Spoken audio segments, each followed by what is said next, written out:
解放军来了！现在是7号下午的1点26分，距离昨晚州长高中遭遇洪水已经过去了将近12小时。现在解放军已经到达了救援的现场，带着物资前往学校。好。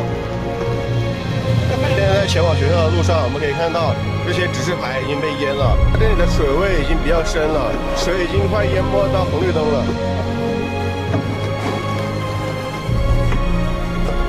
现在在路上碰到送物资的家长，看到解放军干时把家长拿上的绳子系到我们的大车上面来，带着家长一起前往学校。